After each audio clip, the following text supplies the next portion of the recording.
بسم الله الرحمن الرحيم الحمد لله رب العالمين والصلاة والسلام على أشرف الأنبياء والمرسلين سيدنا ونبينا وحبيب قلوبنا العبد المؤيد والرسول المسدد المصطفى الأمجد حبيب إله العالمين أبي القاسم محمد. اللهم صل على محمد.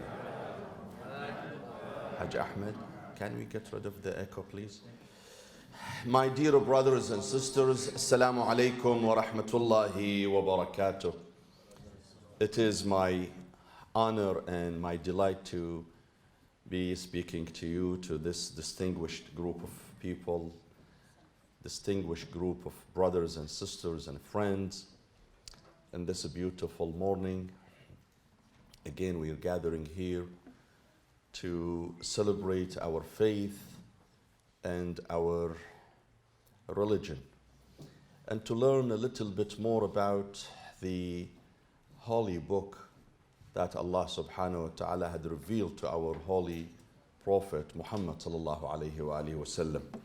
I would like to welcome you all, my dear brothers and sisters, but particularly I would like to welcome a dear brother, a dear friend, Al-Hajj Abu Hassan, Al-Hajj Yusuf Al-Ali from Toronto, along his respected wife Al-Alwiya Hassan, who had joined us today at this beautiful gathering. Al-Hajj Abu Hassan, he comes from a very, very decent and respected family.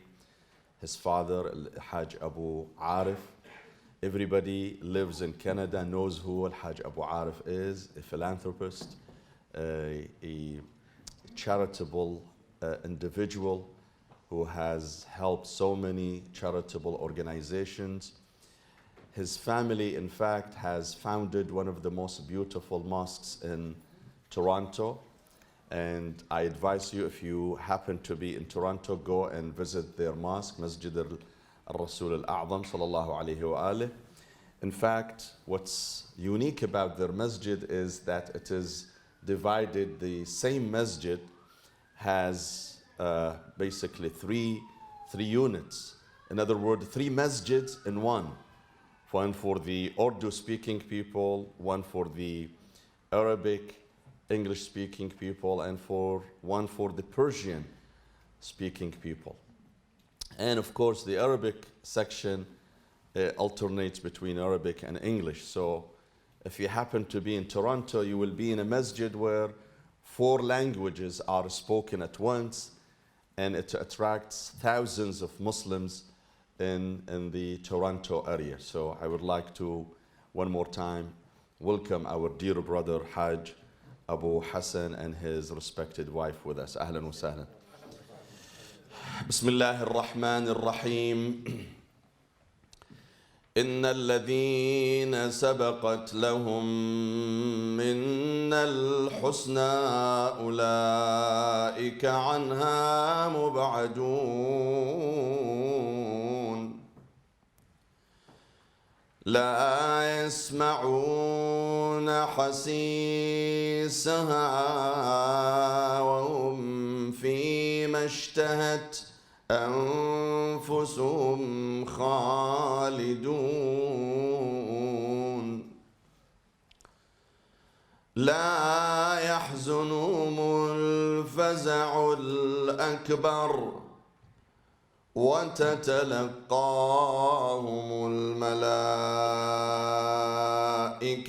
هذا يومكم الذي كنتم توعدون.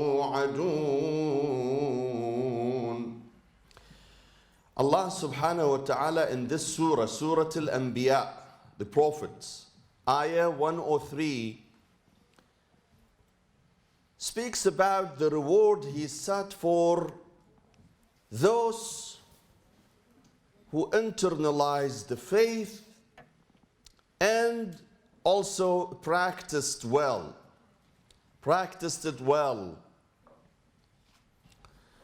Allah subhanahu wa ta'ala talks about them as إن الذين سبقت لهم منا الحسنى, those who have received my blessings. and my bounty by following the right path. He speaks about them and he speaks about the reward set for them. So in other words, Allah subhanahu wa ta'ala in this verse speaks about the reward He sets for the righteous people. So what is the reward? The first reward, he says, إِنَّ الَّذِينَ سَبَقَتْ لَهُم مِّنَّا الْحُسْنَى أُولَٰئِكَ عَنْهَا مُبْعَدُونَ. They shall see no punishment. They shall not see the fire hell at all. At all. They are so away from it. I will not allow them to see it. Then Allah subhanahu wa ta'ala lists the reward prepared for them. The first reward Allah subhanahu wa ta'ala talks about preparing for His righteous people. He says, لا يسمعون حسيسها. They shall hear no noise of the fire hell. They will not hear its noise. What does that mean? To say that they will not hear the noise of hell, fire. My dear brothers and sisters, psychologists, psychiatrists, scientists believe that one of the most annoying pain a person can go through is not the physical one, rather the psychological one. Meaning that a person may endure some physical endurance. Allah subhanahu wa ta'ala had equipped our body with the ability to resist physical endurance. But what really brings humans to their knees is not the physical endurance. Rather, it is the psychological one. Let me give you an example. So there is a tyrant, historic tyrant, known as Al-Hajjaj. Those who are familiar with the Arabic history, they know who Al-Hajjaj was. Al-Hajjaj was a ruthless tyrant who had zero tolerance to any opposition. Zero tolerance. And capital punishment was the code for any opposition. If you dare to oppose him, then capital punishment is always the punishment. Al-Hajjaj was brought, a man was brought to Al-Hajjaj. The man was accused of engaging some anti-government activity. He was accused. There is no proof that he was really involved in such activity. But at the time of Hajjaj, it is enough for you to be doomed as if you're accused. Whether you are guilty or not, that's beside the point. If there is a report going to Hajjaj, telling Hajjaj that you were involved in some activity, that would be enough for you to be taken away and to be executed. Hajjaj asked the man to confess his crime. But what crime? He would confess if there was an actual crime. But if there is no actual crime, what would he confess about? Al-Hajjaj pressed the man and kept on pressing him, and the man would not confess. He says to him, there is nothing to confess about. Al-Hajjaj says, I know how to extract a confession from this man.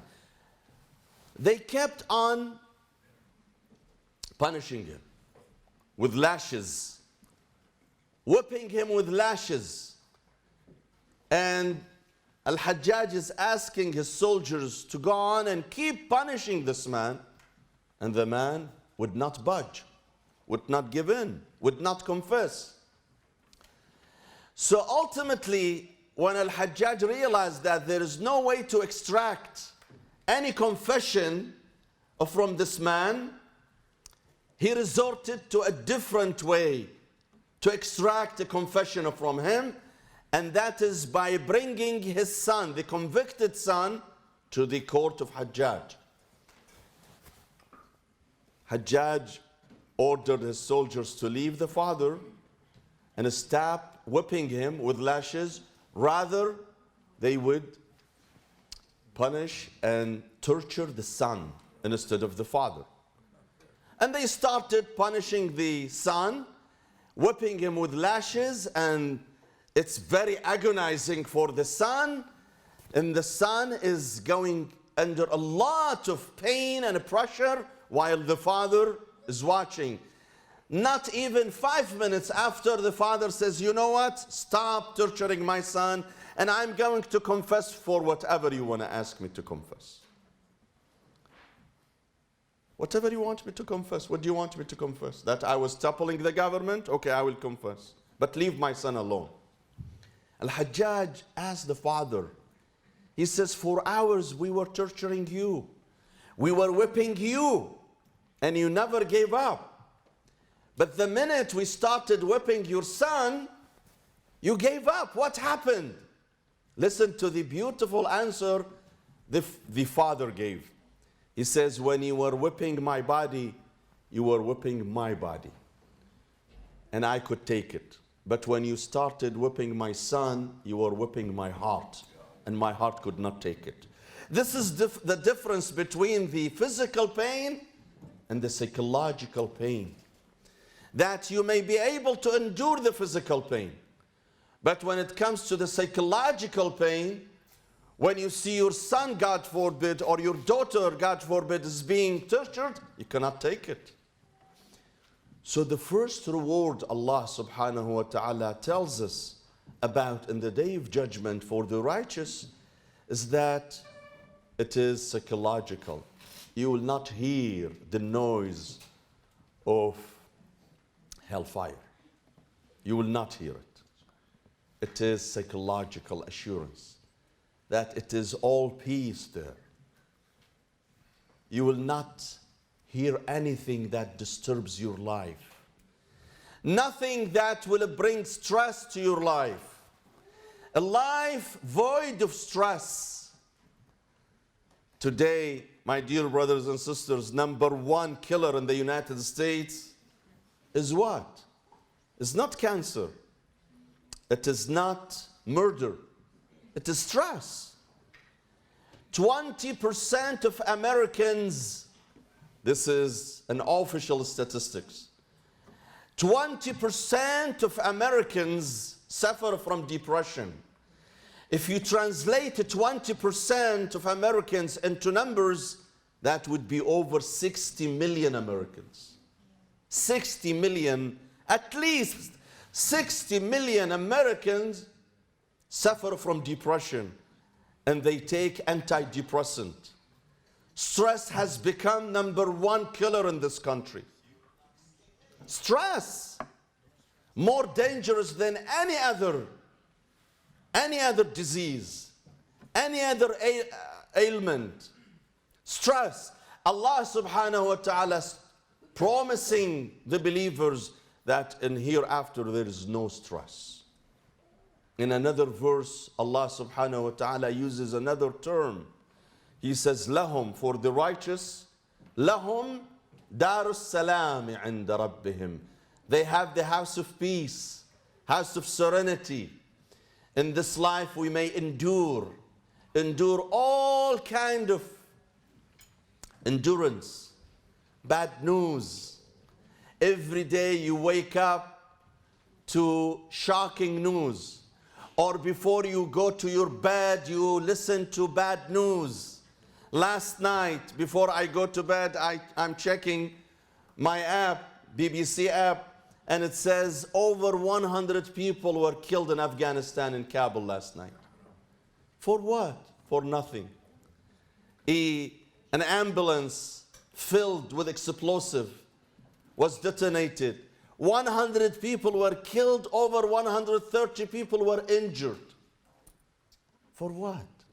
When you hear those news, don't you get upset? Don't you get depressed? In the end, those are also human beings, just like you and me.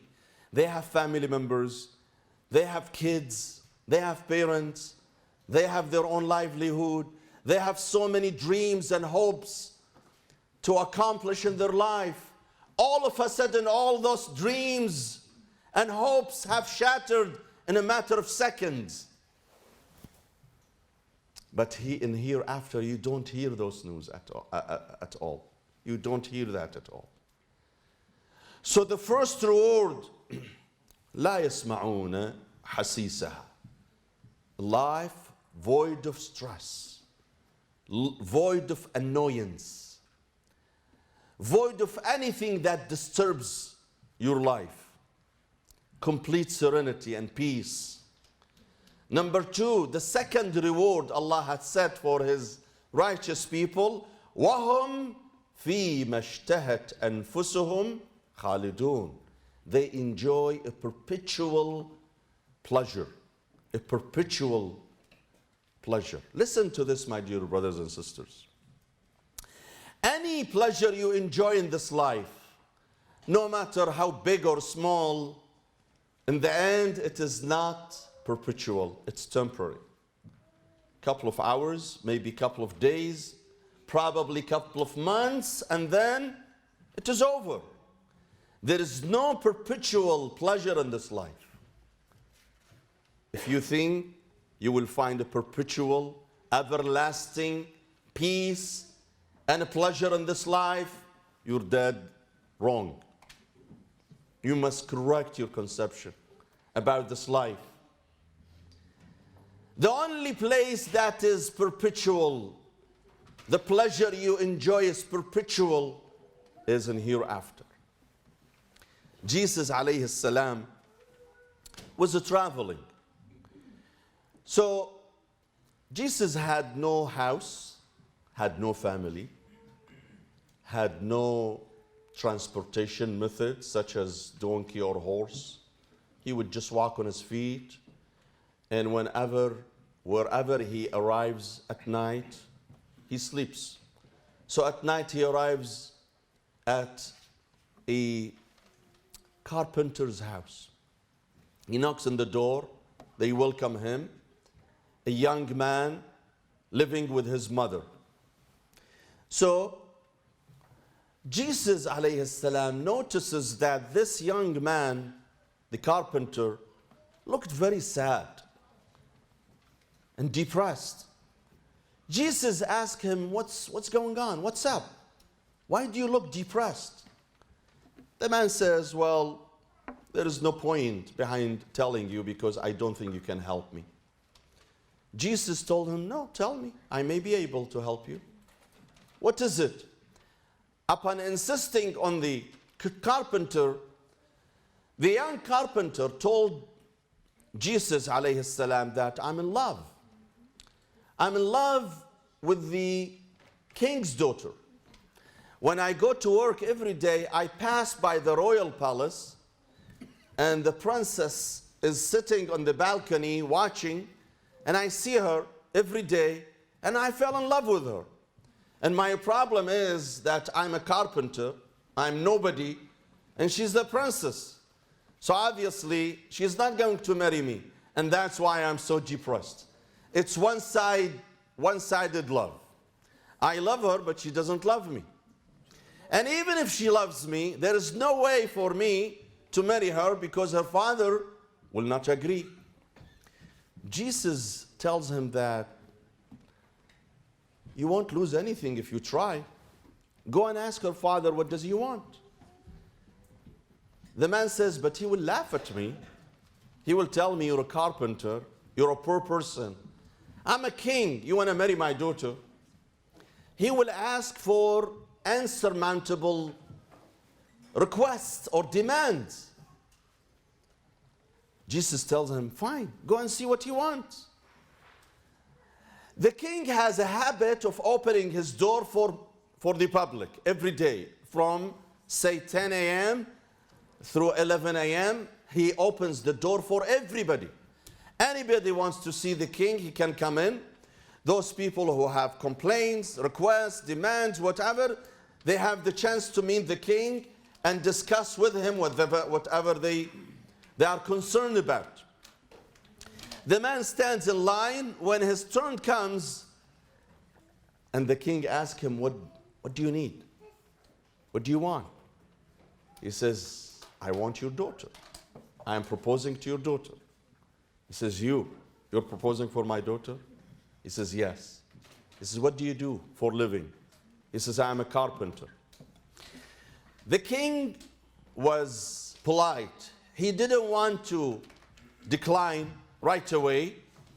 Rather, he asked for a condition that this carpenter will never meet, will never be able to meet.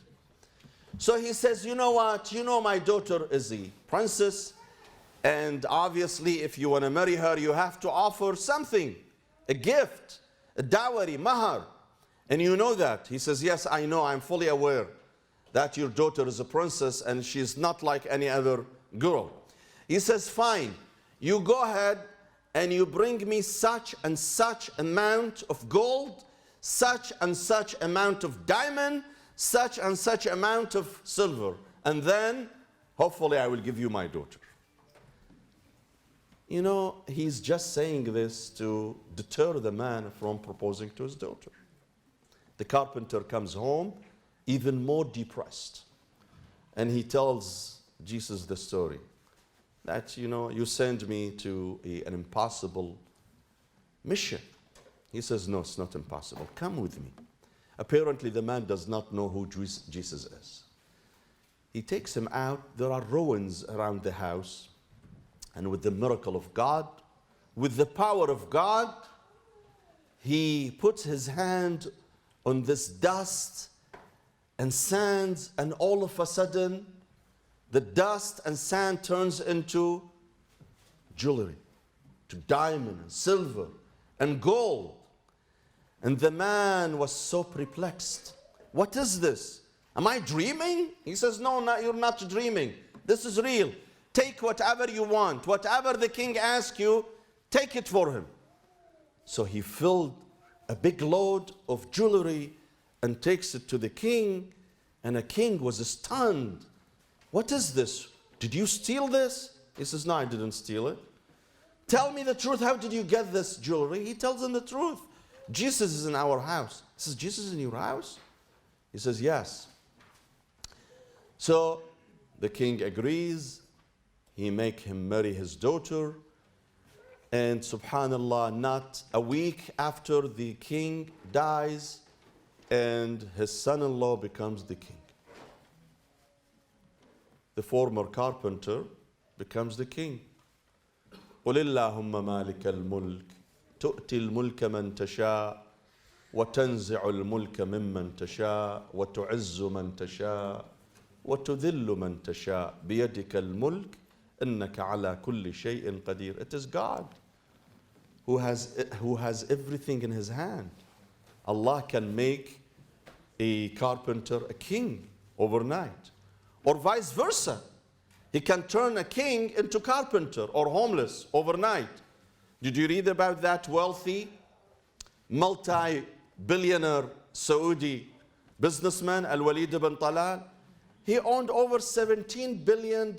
Overnight, he became homeless. They put him in a prison. They took all his money away. And now, this man has nothing. Someone told me that this man, Al-Walid ibn Talal, was asked 2 years ago, he was asked this question. He was asked, how much is your wealth? How much you own? He says, wait a minute. Before the question or after the question? Because my wealth is increasing by seconds. So before your question, there is an answer. And after the question, there is a different answer. That's how much wealthy he was. Now they took all his wealth overnight. So the king dies, and this carpenter becomes the king.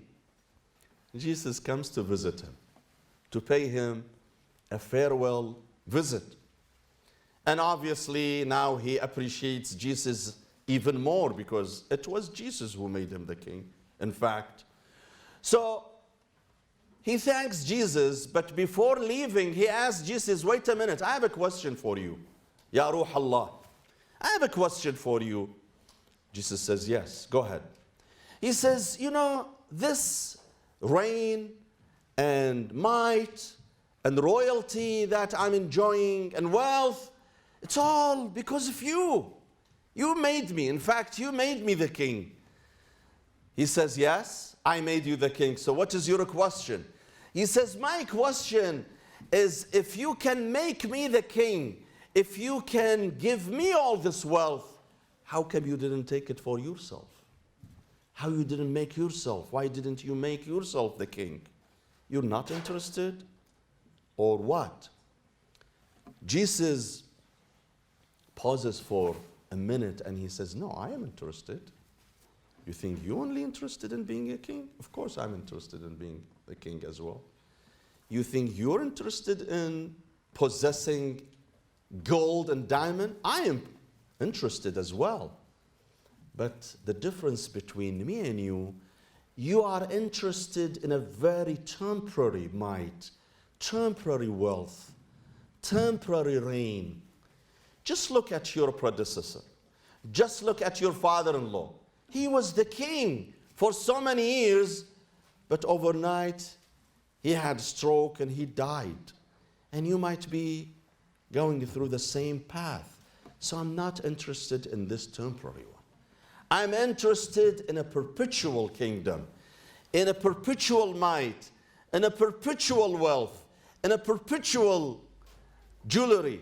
I'm not interested in jewelry that will be taken away from me one day. You know, when someone dies, have you been to the washing room? Most of you have not been. Hajja Najah has been, because she washes the bodies a lot, voluntarily. Islam says, don't go and pay someone. Don't go and hire someone. You go yourself and wash your beloved ones.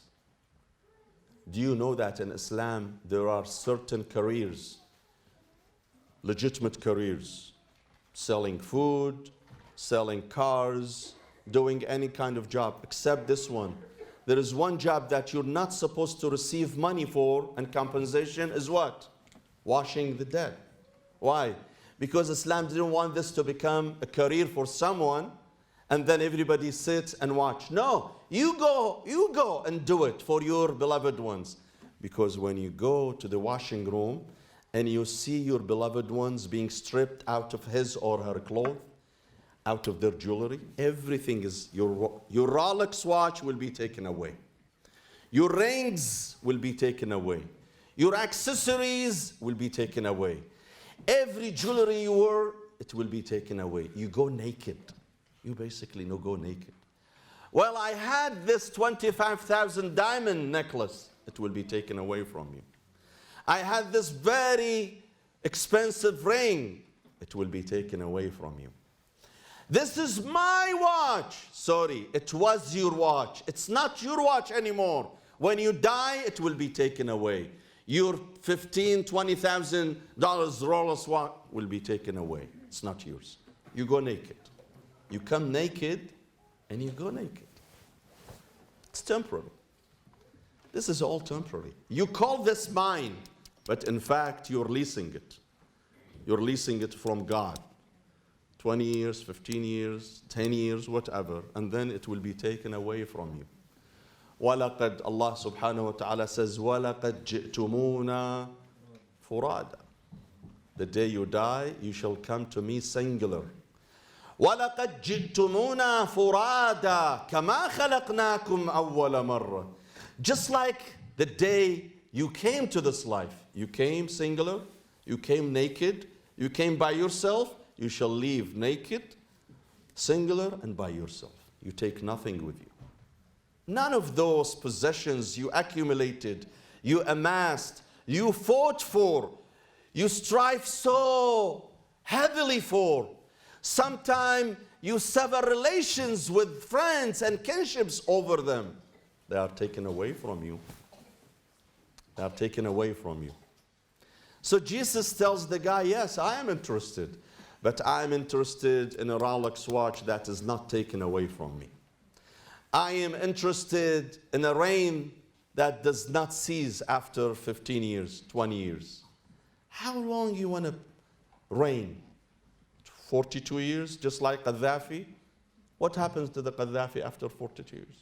What happened? One bullet. One bullet finished him off. One bullet.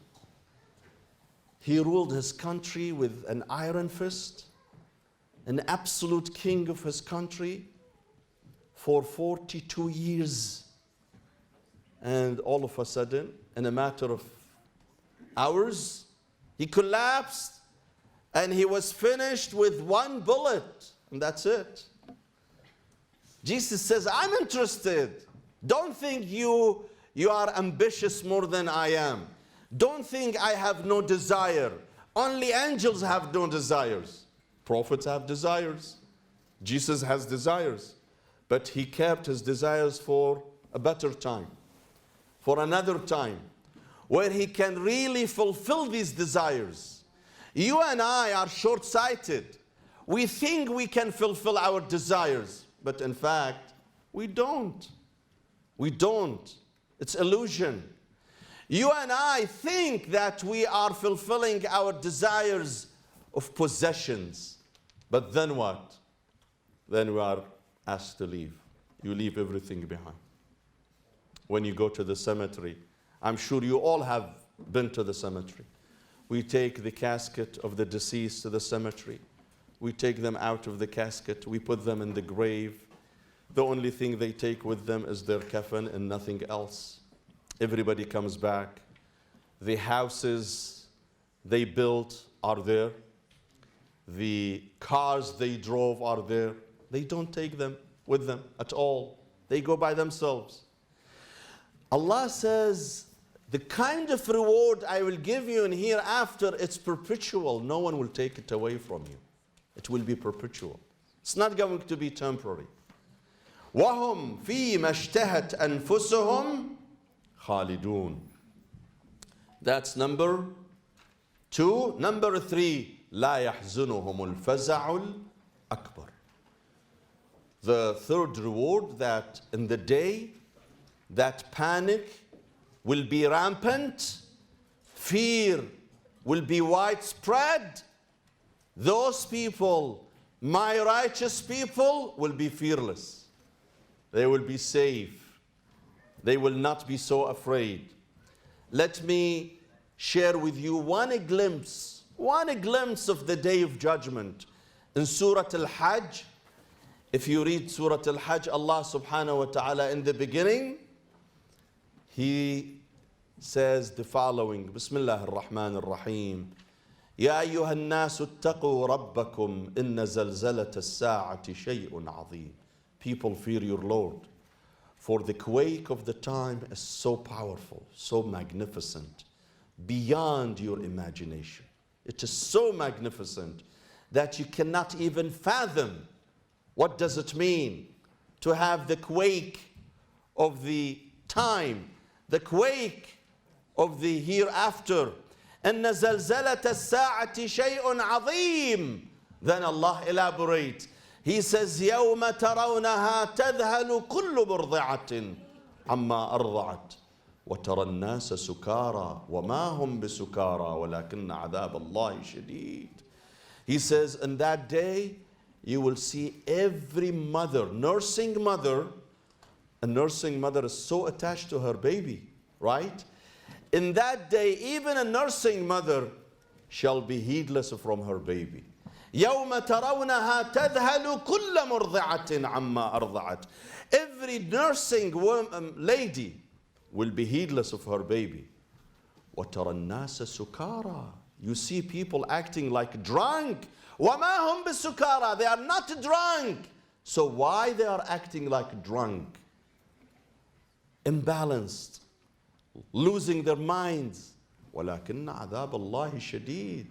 It is because of the wrath of Allah is so powerful. You guys cannot handle it.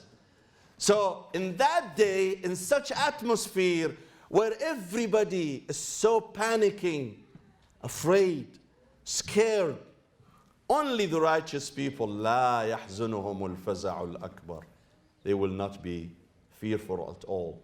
Allah will give them the immunity. Allah will give them the warranty that they will be safe and immune. لا يحزنهم الفزع الأكبر. So Imam Ja'far al-Sadiq alayhi salam elaborate on this part of the verse. Who are those who will be extremely safe in the day of judgment? Who are those who will not fear and they will not panic in the day of judgment? There are certain categories of people who will be completely safe and immune in the day of judgment. When everybody is disturbed, when everything looks chaotic, they will look completely serene and safe. Al-Imam Ja'far al-Sadiq alayhi salam says, إِنَّ لِلَّهِ عِبَادًا مِنْ خَلْقِهِ يَنْزِعُ الْعِبَادُ إِلَيْهِمْ فِي حَوَائِجِهِمْ. There are certain people God created that when desperate people have needs, they go to them. How many individuals you know in your life that if you are desperate, if you are in need, I'm not talking about financial need, any kind of need. When you're desperate, you need someone to comfort you, to take care of you, to assure you you're okay, to listen to your problems. How many you know in your life would be such person? That you go to him or to her when you're desperate, when nobody else is helping you. He is the only one who is willing to help you. He says, أُولَٰئِكَ هُمُ الْآمِنُونَ يَوْمَ الْقِيَامَةِ. Those people, those kind of people who open their doors and their hearts and their hands for people, for desperate people, they will be the safe ones in the day of judgment. أُولَٰئِكَ هُمُ الْآمِنُونَ يَوْمَ الْقِيَامَةِ.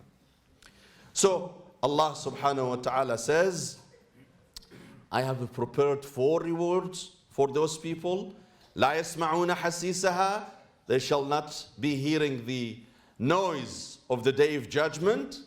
وهم فيما اشتهت أنفسهم خالدون. And they shall enjoy the perpetual reward from Allah. لا يحزنهم الفزع الأكبر. Then the big fear shall not strike them. And finally, وتتلقاهم الملائكة. The malaika will receive them. The angels will receive them. You know, imagine yourself, you're in a country where you do not know no language. You arrive in a country, in the airport where you know nobody, you know no language, you lost your passport, you lost your credit card. What do? All of a sudden, someone comes across and he says, you know what, I'm here to take care of you. Someone sent me to take care of you. Don't worry, I have a car to ride you to your hotel. I will pay you for your hotel. I have my credit card. I will give you if you need cash. How happy you will feel in the day of judgment when everybody is so disturbed, distraught, panicking. The malaika, the angels will go to the righteous individuals and they will tell them, don't fear. وَتَتَلَقَّاهُمُ الْمَلَائِكَةِ. They shall receive them. The angels will go and receive them. لَا هَذَا يَوْمُكُمُ الَّذِي كُنْتُمْ تُوعَدُونَ. We will take care of you. Don't worry. We will take care of you.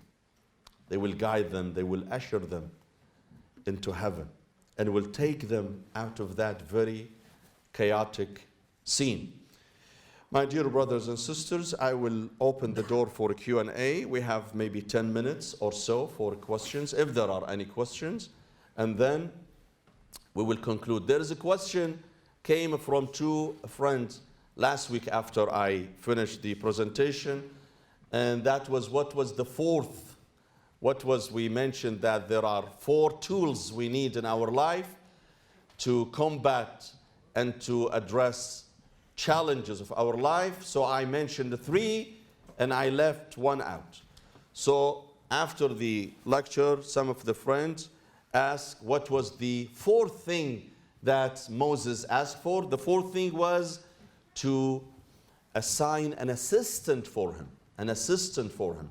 وَاجْعَلْ لِي وَزِيرًا مِنْ أَهْلِ هَارُونَ أَخِي أشركه في أمري واشدد به أزري وأشركه في أمري كي نسبحك كثيرا وإنك كنت بنا بصيرا.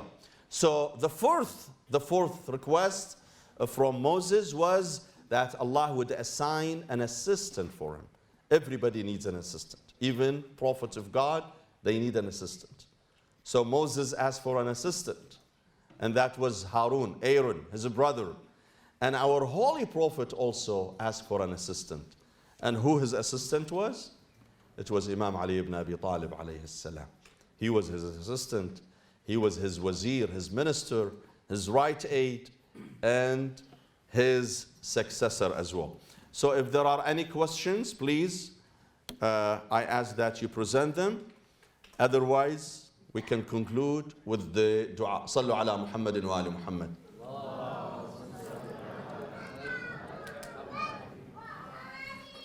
Come on, don't be shy. Don't ask me after I step down from the podium. I'm not going to answer your questions then. If you have a question, right now. No question? Okay, let's conclude with the dua. Bismillah ar-Rahman ar-Rahim. اللهم اغفر للمؤمنين والمؤمنات والمسلمين والمسلمات الأحياء منهم والأموات تابع اللهم بيننا وبينهم بالخيرات إنك مجيب الدعوات إنك قاضي الحاجات إنك على كل شيء قدير. وإلى أرواح المؤمنين والمؤمنات جميعا نقرأ السورة المباركة الفاتحة تسبقها الصلاة على محمد وآل محمد.